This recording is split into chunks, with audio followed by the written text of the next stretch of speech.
You are listening to KC Sports Network, the #1 podcast network for today's Kansas City sports fans. With former players from your favorite teams, informed perspectives, and former insiders, this is the place for you. KC Sports Network is proudly presented by Emprise Bank, your partner in possible.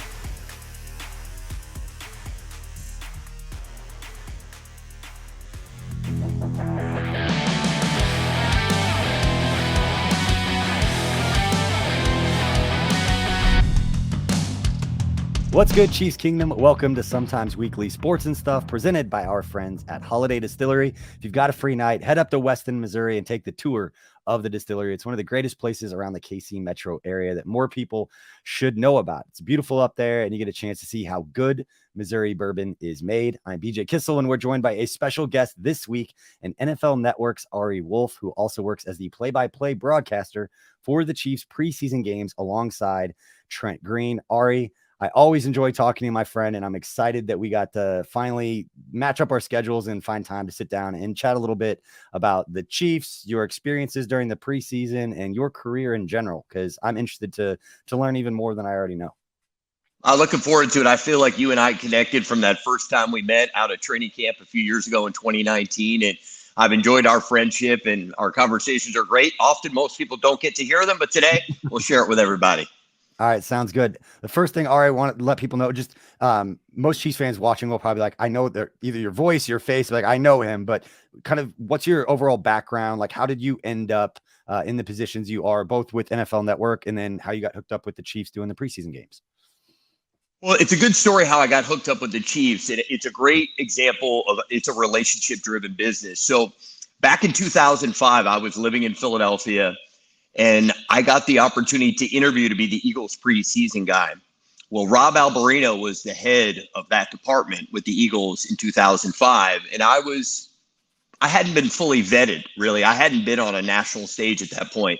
And Rob took a chance on me, and he paired me with Ron Jaworski to do the games in 2005. So that got me started as an NFL preseason level announcer. And then I was there for a short while. I went to the Vikings for 5 years, where I had a great run. I did the games with Mike Mayock. And then shortly before the 2019 season, a guy named Rob Schmall, who worked for the production company that services the trucks, he puts together staff for the trucks, often provides the truck. He's an important link. He had been with us in Philadelphia, and he knew that the Chiefs were looking for someone. So he actually mentioned my name to the Chiefs. The Chiefs then reached out. And a month after that, on May 1st of 2019, I found out that I'd gotten the deal with the Chiefs. And at that time, I hadn't even met, Trent Green, but for more than a few minutes in the green room at NFL Network years before that.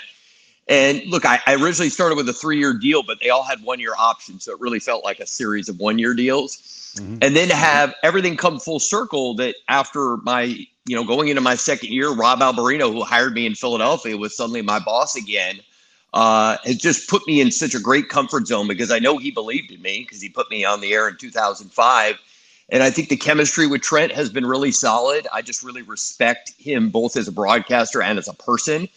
And it just seems like it's a great fit because a lot of the values that were in the Eagles organization, Mark Donovan, Andy Reid, Rob Alberino, are all in Kansas City. So they all knew me and they knew what I was all about. And when I first got hired by the Chiefs, I can remember my former boss saying, I just want you to drive the bus. And what that means in our industry is be a straight play-by-play guy. I'm there literally to just pass out assists, whether I was kicking it to you down on the sideline, teeing up Trent, whatever it is, to be that leader of the offense, if you will. So It's been a great experience. I've never felt more comfortable there than I do now. I'm in the midst of a long-term deal.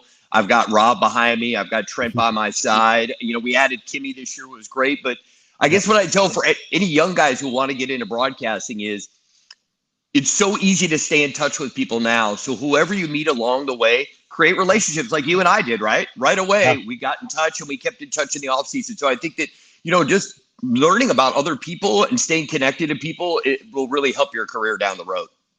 Yeah, there's a lot of things I want to respond to with that. And the one thing, as somebody who grew up a Chiefs fan, who grew up watching Trent Green play, during his heyday with the Chiefs, one of my favorite experiences in working for the Chiefs?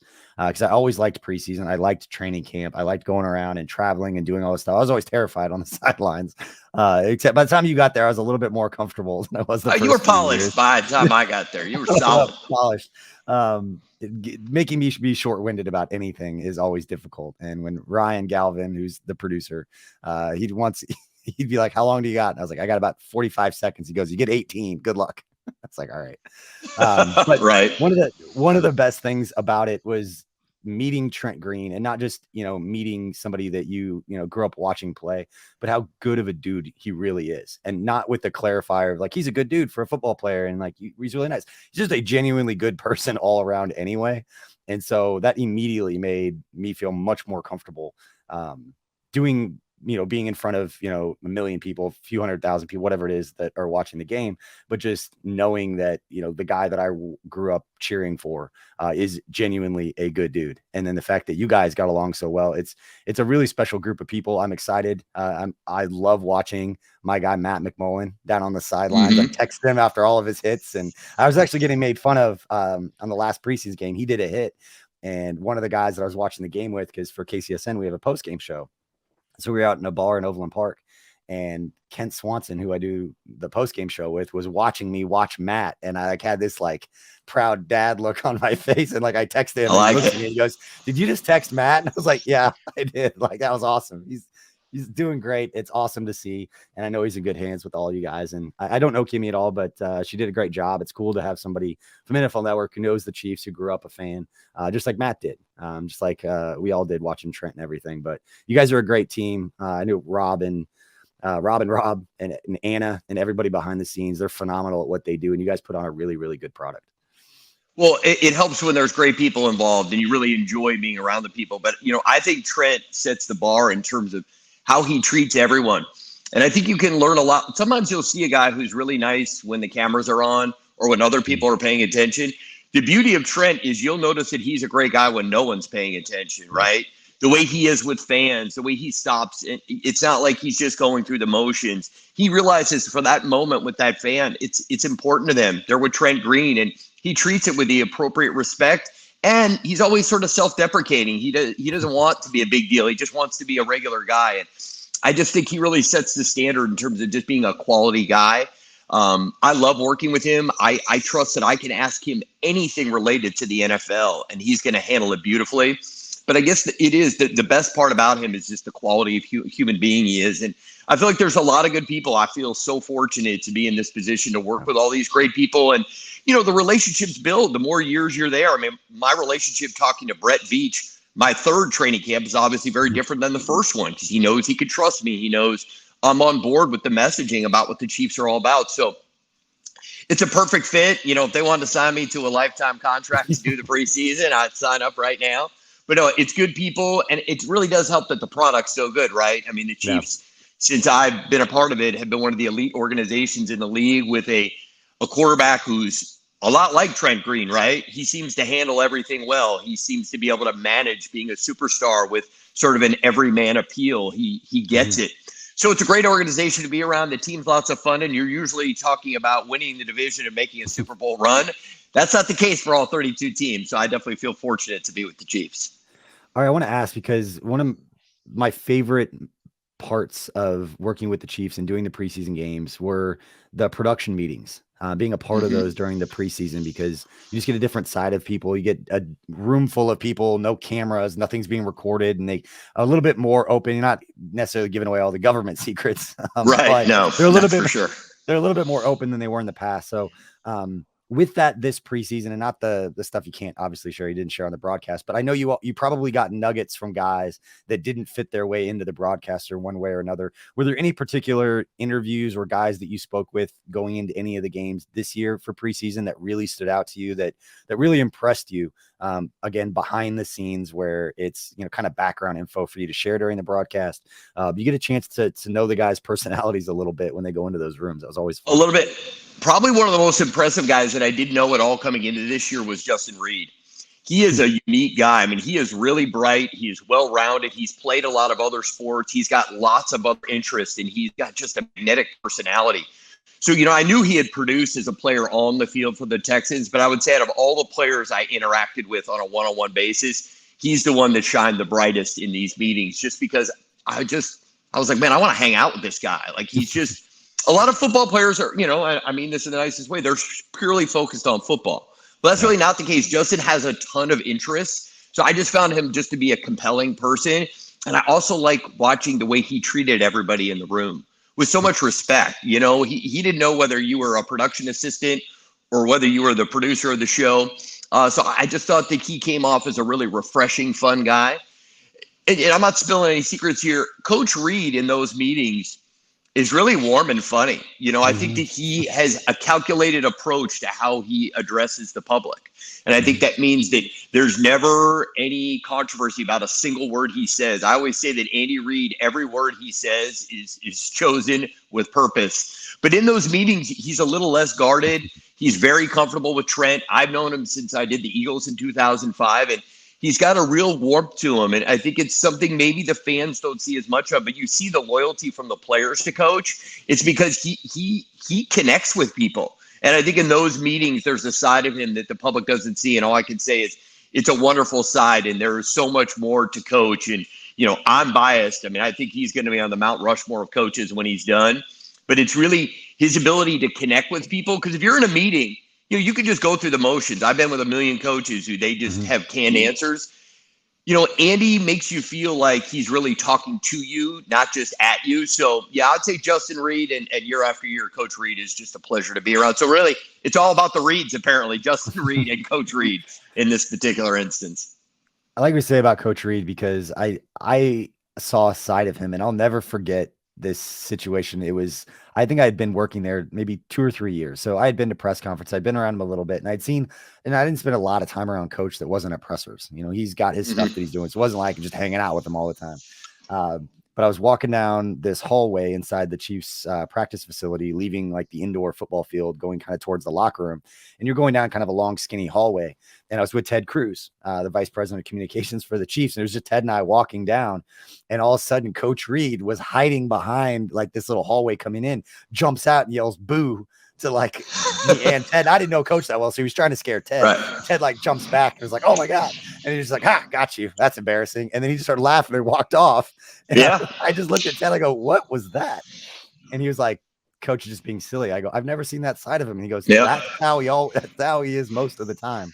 He's actually got a really funny personality. And I think he's looked, I think, around the NFL at what works. I think he's just such a smart guy.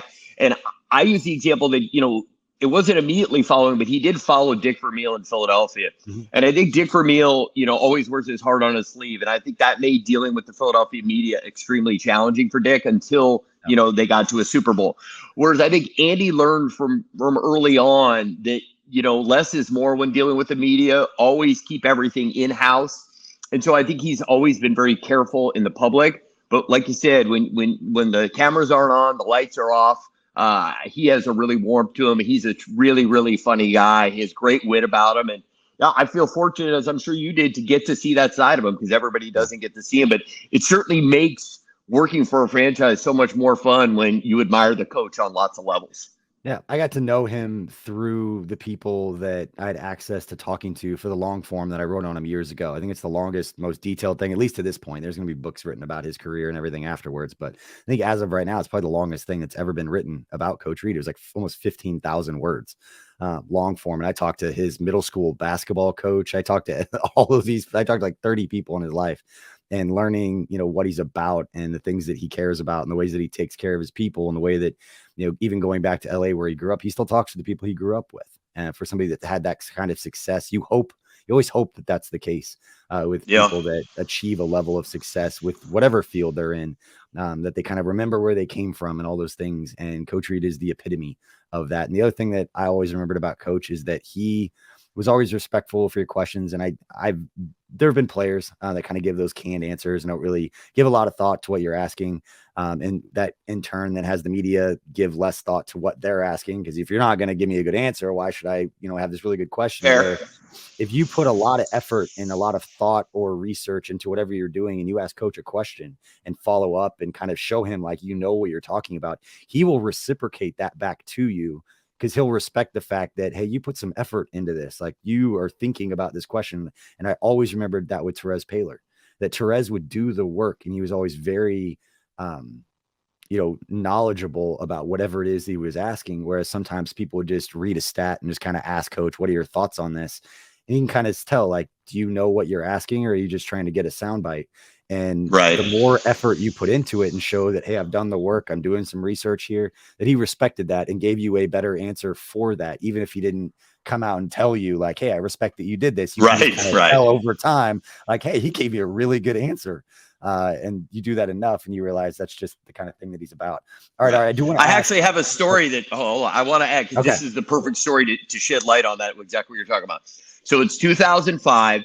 The Eagles are doing training camp in Lehigh, which is about the same distance as being in Kansas City and going out to St. Joe's. Let's call it an hour. So, I just go out there and I go to training camp a few days, and I had not met Coach Reid yet at that time. Well, it's the first production meeting. It's me, Ron Jaworski, Rob Alberino, Coach Reid, Derek Boyko. And we start talking about tight ends. And we're talking about an undrafted free agent named Steven Spock, who was a tight end. And when coach starts talking about him, I was just kind of nodding my head because I'd seen the guy flash at camp. And he said something there that affected my career there forward. He said, well, Ron, he's like, well, Ari knows, because he was up at camp, how this guy's played. And I thought, the fact that he noticed I was there, that he clearly appreciated that I was there doing my due diligence to prepare for the games. Ever since then, in every preseason contract, it's in there that I go to training camp for a 2-day visit, because I realized I learned a ton. But also, if Coach Reid noticed and appreciated I was there, then that was the standard I needed to set for myself going forward. So that's just another example of, he notices if you put in the work and you do things, and he treats you accordingly. Hey, sorry to interrupt, but I need to tell you about our friends at DraftKings. The wait is over. DraftKings Sportsbook, America's top-rated sportsbook app, is officially live in Kansas just in time for football season. That means betting legally on same-game parlays, spreads, money lines, and more anytime and anywhere across the Sunflower State. To celebrate, DraftKings is giving new Kansas customers a can't-miss offer. Bet just $5 on anything and get $200 in free bets instantly. Thursday night is almost here. Want more action for opening night kickoff? Everyone can experience the thrill of DraftKings early win promotion. Get up 7, you win. Bet on any pro football team of your choice, and if your team leads by 7 points at any point in the game, you get paid instantly, even if your team loses. Download the DraftKings Sportsbook app now and use promo code KCSN to get $200 in free bets instantly when you place a $5 bet on anything. That's code KCSN only at DraftKings Sportsbook, America's top-rated sportsbook. Gambling problem? Getting help is your best bet. Call 800-522-4700. Must be 21 years or older. Physically present in Kansas. Eligibility restrictions apply. Bonus issued as free bets. 1 early win token issued at opt-in. Moneyline bets only. Deposit and wagering restrictions apply. Eligibility terms at DraftKings.com/Kansas on behalf of Boot Hill Resort and Casino. Now, let's get back to the show. I've got a story too. We'll just keep sharing stories. Okay. Often, right. But, and it was probably when I first got the job with the Chiefs, as the team reporter, I'd been covering the team as a fan on different blogs. And I went from Arrowhead Pride to SB Nation to Bleacher Report, and just kind of covering the team from an outside, never been to a presser, not talking to players, nothing like that. And so when I got the job with the Chiefs, I had an enormous amount of knowing that there are millions of Chiefs fans that would give anything to be in the position that I was in. And the fact that I didn't come up as a, small, when I was in college, it was, you want to be a writer. You go to a small town newspaper and you work your way up and you talk to athletes. You start with high school and you work your way up. I took a completely different path. So all of a sudden I'm at press conferences with one of the greatest coaches in NFL history. And who the hell am I to be asking these questions? And I understood very quickly whatever I thought I knew about the game. The more you learn, the more you realize you don't really know what's going on. Exactly. Even the people who know the game, like Trent's level, there are times you talk to Trent, like, what's going on here? Like, I don't know. Like, there's certain things that you need to know about the game plan and the responsibilities and what they're talking about throughout the week with tendencies that lead people to do certain things. And so the more I would try to learn, the more I realized I didn't know. But when I first got the job at the Chiefs, I would stay up. Like, they'd play a game, they'd be done at 4:00 in the afternoon. I probably wouldn't leave the Chiefs offices till 2 or 3 o'clock in the morning, because I would get there, I would write like my 3 or 4 features. I was doing too much content. Nobody was consuming it. There's a law of diminishing returns that I learned later. Like, you don't need to write that much. Everybody stops reading after like the second or third one. But at that time, it was like, I got to prove that I'm good at this. And so I'd write like 4 features. And then I would go down to I got approved to go down to the players' workroom as long as there's nobody in there and watch the film. Well, late after a game, like, the film would be, put into this system, and I would sit there and I'd watch the film and take notes. And so the reason I did that was I had this idea in my head that if a player went out and caught a touchdown or made an interception, and it was like a game-changing play, and everybody's going to ask about the game-changing play, I wanted to make sure that I watched every other play that guy had, because from a coach's standpoint, coach may love the interception that everybody's talking about, but if he screwed up and missed a bunch of tackles and just, not that I knew everything that I was talking about, but I wanted to at least know, is he not going to want to talk about this player? Because yes, one great play, 40 bad plays, like, don't ask him about that, move to something else. So that was in my head of like making sure that I feel very comfortable with the questions that I'm asking during a Monday, his presser at noon after games on Mondays. So I would stay late and I'd watch the film after every game. There were 2 different weeks, probably in the middle of the season back, it was 2014. And I left the facility. I think one was a primetime game. I think I was leaving the facility at like 4:30 in the morning. So I was on the elevator coming down from my office, walking out, and I walked out and I literally ran into Coach Reid, who had gone home for probably an hour or 2 and was coming back in. And he looked at me and he goes, "What the hell are you doing here?" He goes, "What are you doing here?" And I was like, "I just got done watching the film." And he saw like with my notebook, I think. And I looked at him. I was like, "Yeah, I was taking notes watching the film, so I don't ask you a stupid question in a couple hours when I come back here." And he just goes, "Huh." And he just kind of, the next time I saw him, like, he just gave me like a fist bump when I saw him, because the same thing, like off the elevator, just perfect timing. And I feel like if nothing else, he knew I was willing to put in the work, whether it was the long form, whether it was watching the film. And I got smarter about my time. And then they gave us iPads and I'd watch it on the plane coming back. So I wasn't staying there till 4:00 in the morning. But I'll always remember like those moments, and that stuff mattered to coach. It really does. And it's a great example to anyone watching this, and whatever your field is, that, do the work, be someone that people look at as a hard worker, because there's only so many things we can control if you want to work in media, right? Being on time, being prepared, being easy to work with. These are all intangibles that you can affect daily. How much they're going to actually like what you write or what you say on the air, that's subjective, right? But the other things you can control. And I think that Andy recognizes people that work hard and that care about their craft and gives a different level of respect. But that's just a great life lesson for all of us in anything we do, whether it's being a parent, whether it's being a volunteer, anything you do, is that, if you're going to go in, go all in and be accountable for yourself, and just try to do a great job at everything you do. I mean, I always say it, and it's corny, but good is the enemy of great. Being good is just okay. But I think being great takes a little bit of extra effort. And I saw it with you from the second I met you. These things matter. And I think it affects you in all walks of life, because if you feel good about what you're doing in your profession, I think that bleeds into the rest of your life, where hopefully, you're carrying yourself with a sense of confidence and a sense of purpose that, whether you're a leader of a home, a leader of an organization, whatever it is, I think all these things matter. I think we're keeping score all the time. Yeah. You don't look at it as I'm going to work hard because of this, that, and the other. It's, I got to pull my weight. And I don't feel like I'm the most talented broadcaster in the world. I didn't have a lot of experience. I'm not this X's and O's genius. I'm not this unbelievable storyteller. It was just like, felt like if I worked hard at all those things, I could provide enough value that fans would get something from it. And if I wasn't putting that effort, there was somebody waiting that would put more effort than I would in that same position. And that's kind of what drove me, not just with this, but with everything. But all right, I do want to get back to what we saw on the field from the Chiefs during the preseason, because obviously you called every play during the preseason, so you're very aware of what happened. What was the thing or the player the game moment, whatever it was that stands out the most to you about what happened on the field with the Chiefs during this preseason stretch? Well, on the field, I would say the first unit of both offense and defense were amazing, right? The first defense, the ones didn't give up a point the whole preseason. But to me, the biggest storyline, I know everybody likes to talk about the skill guys, but to me, it's on the back end because you got 5 rookies back there that all made the team. So what does this team look like week 1 on the back end, and what does it look like week 18, right? Because it's just going to look different. So I think Coach Spags set a benchmark that it's probably going to take 5 or 6 games to really know what they have on the back end. But I think that's the most intriguing position group. I'm a huge fan of Brian Cook. I think you're going to see a lot of 3 safety looks because he's so good. He really stood out to me as a guy who's ready to play at the NFL. You got some long corners, and then you got the first-round pick in Trent McDuffie, who I think is ready to play, be a starter day 1, week 1 in the NFL.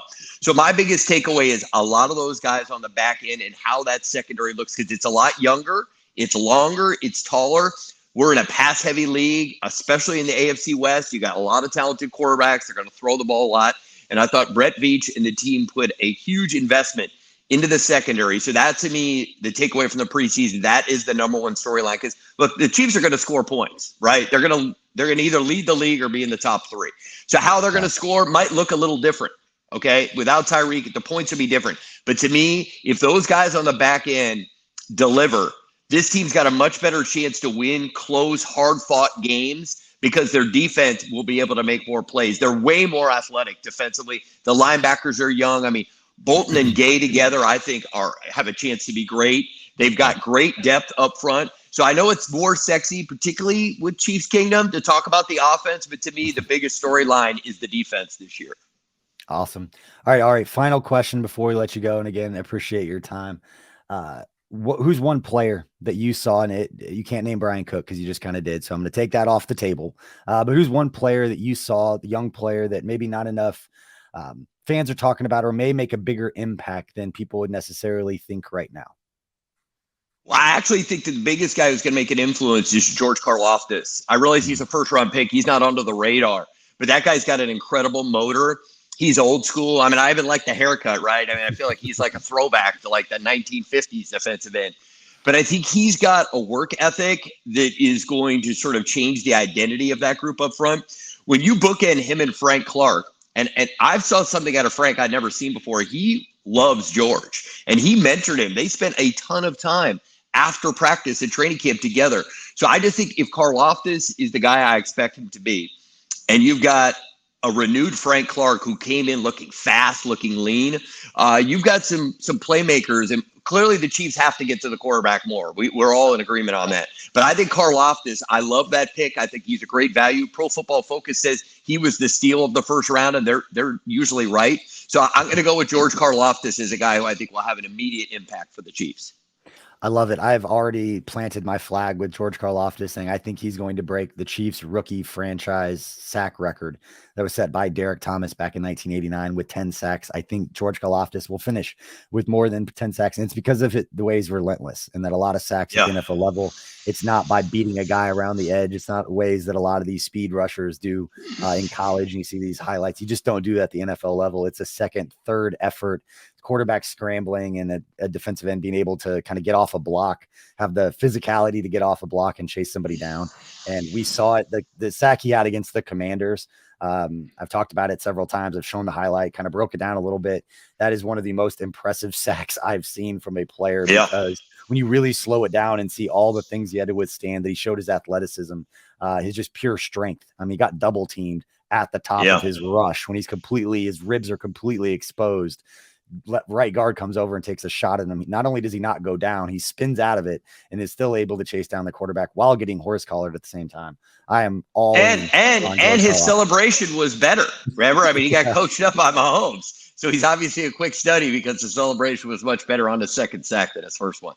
When they talked about that after the game, and I heard Mahomes say, like, we worked on it. I was like, see, he's coachable. The guy's coachable. Exactly. You give him some advice, he's going to take it and it's going to translate. So it's great to see, man. And it was great to see you. It was great to talk with you. We got to do this again. Sometime during the season, we get into things a little bit. Love it. Okay. Always enjoy talking to you, my friend. We enjoy and appreciate everybody at Holiday Distillery for making this possible. But Ari, it was great to talk with you, and let's stay in touch. All right, man. My pleasure. Let's have a great season. Thanks, BJ. All right. Thanks, everybody, for listening. We'll have plenty more content for you here at KC Sports Network, getting ready for the Chiefs' first game of the season down in the desert against the Arizona Cardinals. We'll see you next time.